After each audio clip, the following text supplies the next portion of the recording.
Yeah. But here's the girls deal. for lunch. Listen, we're now being accused, both you and I, of getting together to have conversations about what's to come. There's a plan, and there's some things that are going to happen. And I was just yelled at the other day by one of our long-term listeners that said, "You and Tori said stuff was going to happen. Our nation's falling apart. It's not going to happen."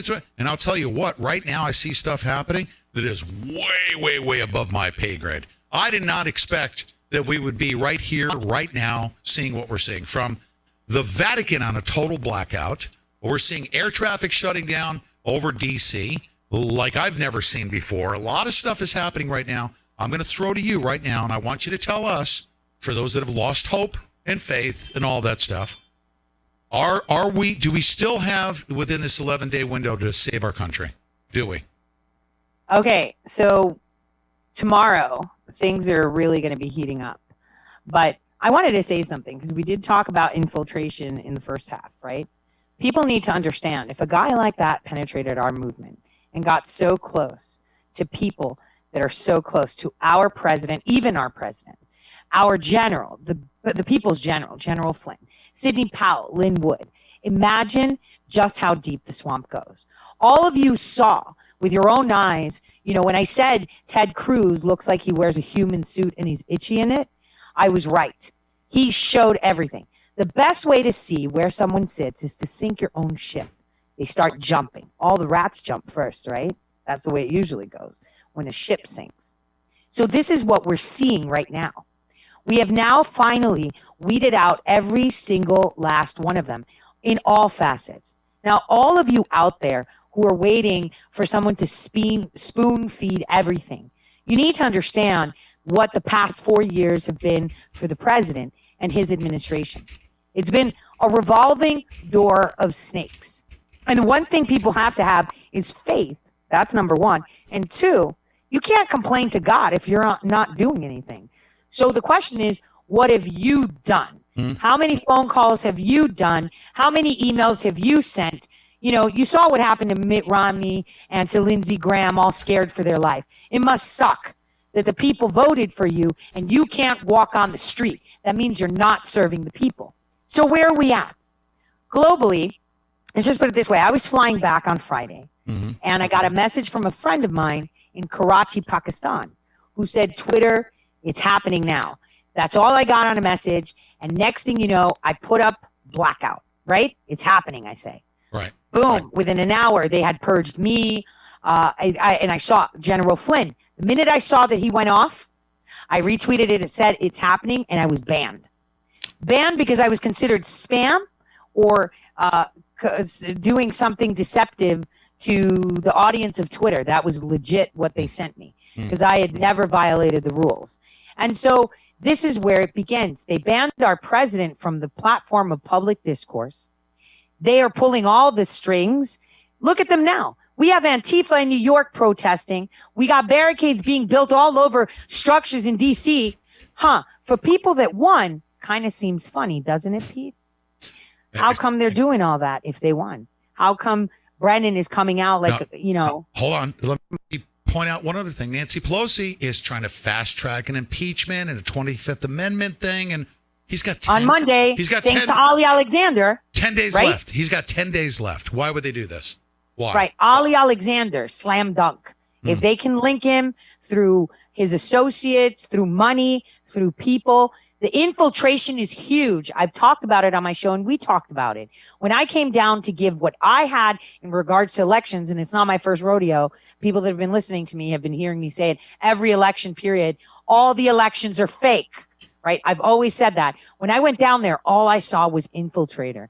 It's agency, assets, retired CIA, all in there, feeding information back to this shadow government that many of you think is a conspiracy, and that's why you're here, because you just don't get it. Our brick and mortar structures of the FBI, the Justice Department, the CIA have all been privatized. Remember, Howley tweeted out something and Walmart responded. It's the corporations. It's the big tech. They have taken over because we've been too lazy and too comfortable. I mean, if the Democrats and the shadow government were smart, here's what they would have done. They would have let us have another Trump for 4 years, and then come in while we're lazy and comfortable and destroy us in one blow by having someone like Cruz come in, right? They could have done that. Mm-hmm. They could have. But instead, they wanted war. And this war is very civilized, and it's huge. We've got blackouts that happen in Pakistan, happen in Rome after the testifying, from the Supreme Court justice guy. We had a blackout in Germany. I had talked about Germany's server in 2018, telling people, hey, maybe you want to look over here. I even gave an IP address. So, this is stuff that has been happening in the background. There are a lot of good people that you'll probably never hear of. People wouldn't have heard of me if the Attorney General hadn't come after me. I wouldn't have, made my name public. I don't need a target on my back. And Pete, my room was tossed. I am constantly, my head's on a swivel because, I'd be the first one that they took out because I actually had the goods on all of them. And right now you have them. What did Brennan say? Remind your audience what Brennan put out on his tweet, that Maoist tweet where he's like, not only do you have to denounce him, but you have to feel ashamed and say it that you let him with this stupid rhetoric for 4 years. That really catty bow down to your master's tweet. Doesn't sound like they're winning. Everything they're doing doesn't seem like they're winning. And the fact that they're moving for charges and using Ali Alexander as a vehicle to it, they messed up because I'm there. I had all the evidence. We've been putting the evidence out for months. Okay. There's no way they can link it to the president. Tori, go with me. I'm hearing, actually, we heard from General Vallely tomorrow. This thing that's supposed to happen is going to kick off. We're watching stuff kick off today. We're watching a lot of troop movements out in front of the Capitol. There's this mad rush, and I believe that there's a mad rush. Number one, to get this operation going, or number two, Nancy Pelosi in this arrest. And public perception is going to be really important. Who's going to win this battle? Is Nancy Pelosi going to all of a sudden put Trump's head in a vice and he's got impeachment and charges against him, and the public is going to watch President Trump respond with a military operation? What do you think is going to happen? What's your prediction? Okay, so I time travel. So I already know how it's going to come out. And between the 21st and the 23rd of February, you're going to see that everything's just incredible. 21st? Don't tell me 21st. Yeah, February. Well, you have to remember when Abraham Lincoln, what happened during God. Abraham Lincoln's Hold on re-election. a second. Seriously, I'm sick and tired of the carrot dangling. I'm emotionally exhausted. No, I'm not saying you're carrot dangling. No, I understand it. But this is where it sets off. On Thursday, Evil won. Yes? Evil won. They... yes. Certified, which is a NatSec concern. They should all be going to jail, whoever signed and certified that, period. But on Thursday, Evil won, and on Saturday at midnight, there was the resurrection. We saw the blackouts. We saw them going insane. Where else have we seen Evil win on a Thursday and lose after midnight on Saturday? Okay, but into Sunday? What's going to happen tomorrow? What about Monday? What about Monday? Okay. What's going to happen on Monday? Here's where we're pulling pins.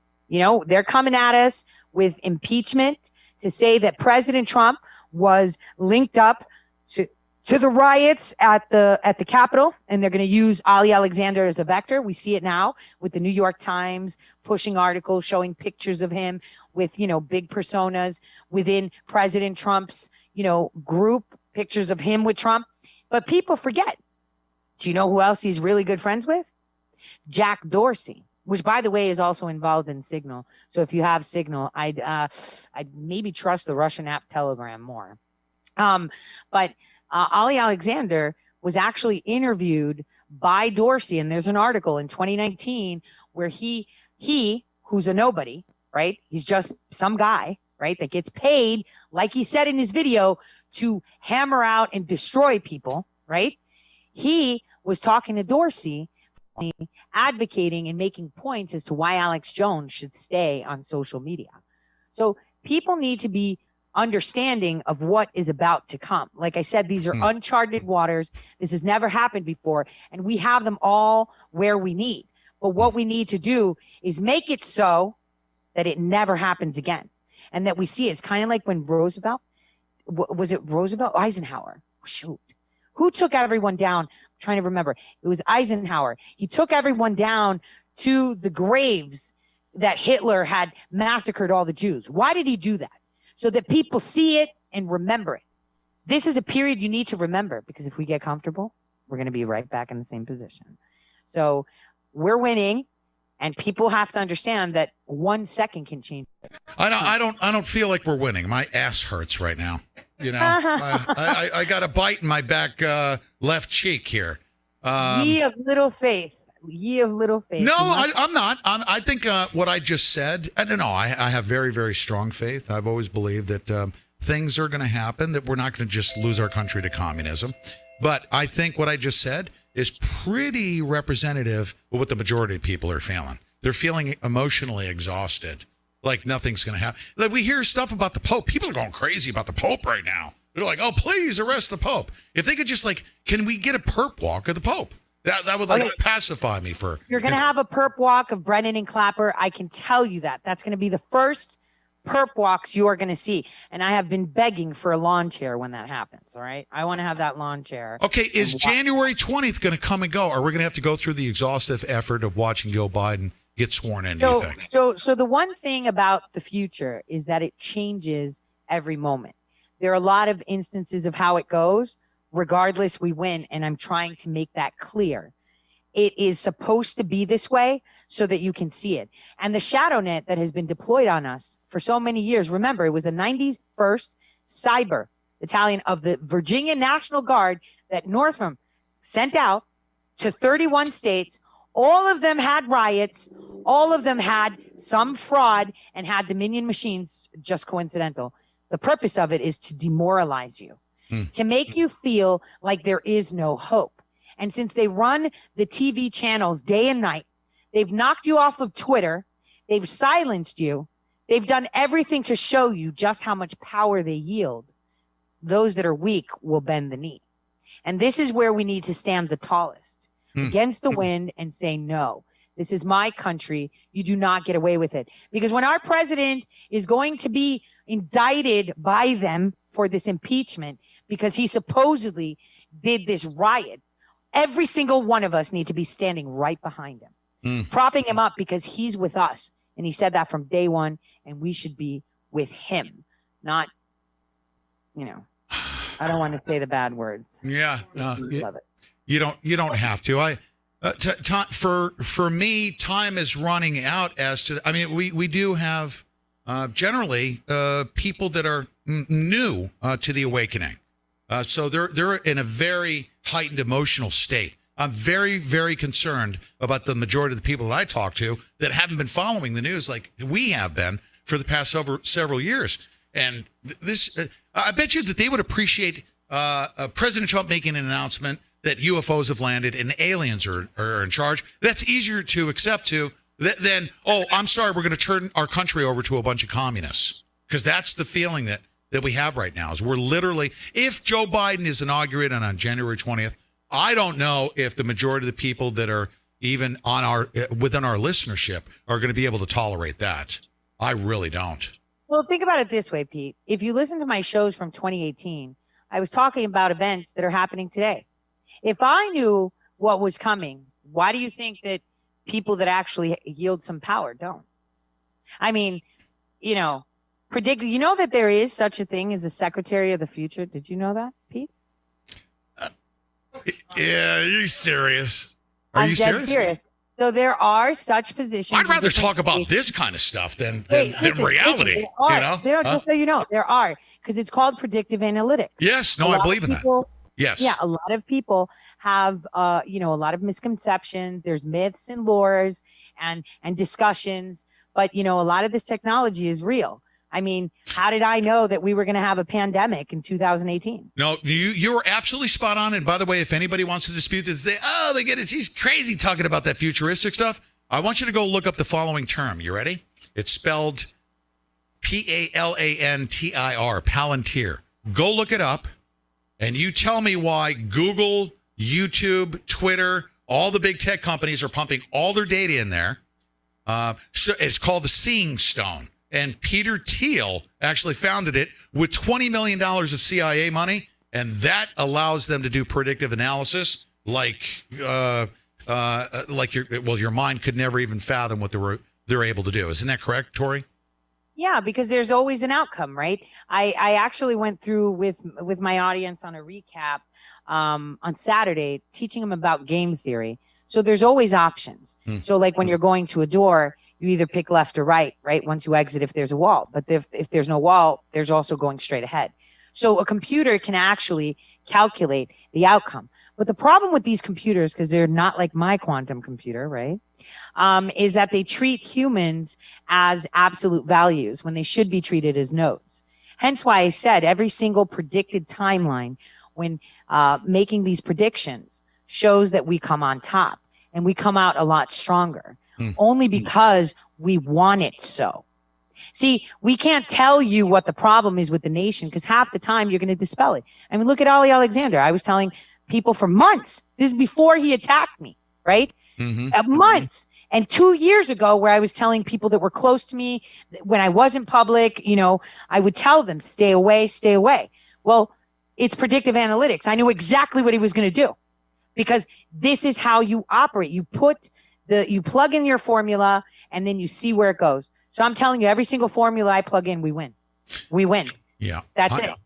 Only like this. You know, and by the way, just one final comment on Ali Akbar Alexander.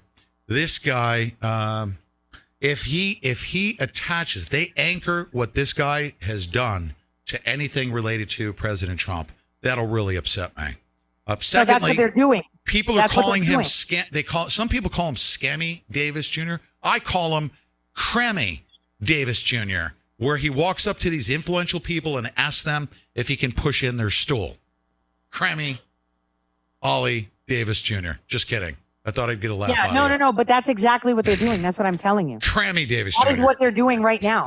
They're using him as a vessel to get to the president and tie him to the president. You understand? Yes. That's exactly what's happening right now. That's very that is what they're looking into. Very upsetting. Is this one of the most sophisticated operations you've ever seen with 1 million people involved? What do you mean? Like this January 6th event? Is it? Because you've seen a lot of operations. You watched the Ukraine, correct? So we were watching. Yeah, me and Bergie were actually watching it. So the numbers of the people that turned up at the ellipse, right, were about, I say it's 1.7 million. Secret Service was saying it's like 1.5 to 2 million. Other people are saying 2.2. I'm saying it's 1.7 million. That was the predicted amount. That's about how much turned up. Less than 1% of that actually went to the Capitol. Really? And yes. And it was Ali Akbar that actually led that movement to have people go to the Capitol because for some reason, someone was telling them that the president was going to walk there. He was going to drive there. He was going to hang out with Alex Jones and Ali Akbar. And it's like, in what universe would you ever think that was real? Whatever. So, you know, that's actually what happened. There were a lot of operations, good and bad, at the Capitol before and after. So there's a lot that's going to be coming from it. I saw that 13 people were already arrested in regards to the riots. That John Sullivan guy was catch and release. Someone's paying for his things. He's going to be caught. Now we've got him on full camera committing crimes, breaking windows, instigating. One final comment here. I'll let you close out the show here. And everyone go to Toresays.com. And I would recommend let her stay on Twitter and fight the fight. And she'll see you on the other platforms, of course. But there has recently been this huge attack on the Q movement. And I don't, quite honestly, I don't like what Alex Jones did to the Q Viking. I don't like what he did to him at all because of all the Q patriots that are out there that Alex Jones potentially alienated by attaching good patriots that are sharing information. Is the Q movement bullcrap, or is there military intel that's been putting information out there? Do you believe, or is it all hoaxery? Damn, what do you want me to get naked now? What are you doing, Pete? Let's just say Q inspired people globally to think for themselves. Q let them in on communications they were having that were 20 million steps ahead. Yes. Now everyone says nothing he said came out as true. It's like, wait till you see how far ahead it is. Because, for example, let's not talk Q. For example, I was talking about Venezuela, right? Before it was even on the radar. How did I know? People were like, why are you talking about it? I said that General Flynn would never be sentenced. And everyone, even Jack Posobiec was like, he's going to be sentenced. It's over. There's a sentence. We're going to finish up here. It stands for quantum. Right. So let's just leave it at that. There's a lot of technology, like the president has told us, that we have no idea exists. So if it's not bad, why knock it? It's causing no harm. And all of them, Pete, I love listening to your show. I learn a lot too. And I don't know how you have guests so much, because I like to hear you more talk. I've never been accused of not talking. That's great. And that's a high compliment. Thank you very much, Tori. I appreciate it. Thank you. I want all of the Q, regardless of whether you believe in Q or don't believe that. That's always a very disturbing conversation that goes on. Oh, Q's not real. You know what's real about Q? It's we the people going to a website and sharing information, and it's always under attack. I love the Q Patriots. It's just like the 1 million to 2 million people that went to Washington, D.C., who are beautiful, God-loving, God-fearing patriots that want our elected officials to do what's right, thereby getting all of them demonized for the mistakes of Ali Akbar and his little clan of malcontents. Tori, thank you for what you do. Thanks for staying with me for this entire hour. I really appreciate it. I think, is it going to get exciting starting tomorrow, you say, right? Tomorrow? Oh, my gosh. I hope we have enough popcorn to watch this movie, because it's been planned and it's so good. And I want everyone to keep pounding those phones, because we're not going to primary them. We're going to impeach and recall every single Let's go. Let's do it. All right, everyone go to Toresays. And guess what? On D-Live, after every one of our morning shows, we're going to host Toresays, because she comes on at 12 o'clock, pretty much right after. So we have our 24/7 stream running. We're going to host Tori's show, and you broadcast live each and every day at noontime Eastern, correct? Yeah, so I'm 12 to 2, Monday through Friday on Twitch, D-Live, YouTube, Facebook, as long as I'm there. On D-Live, you'll be able to catch her. All right, good night. We'll see you tomorrow. A strange video from Louisville shows a U-Haul truck unloading riot supplies to protesters.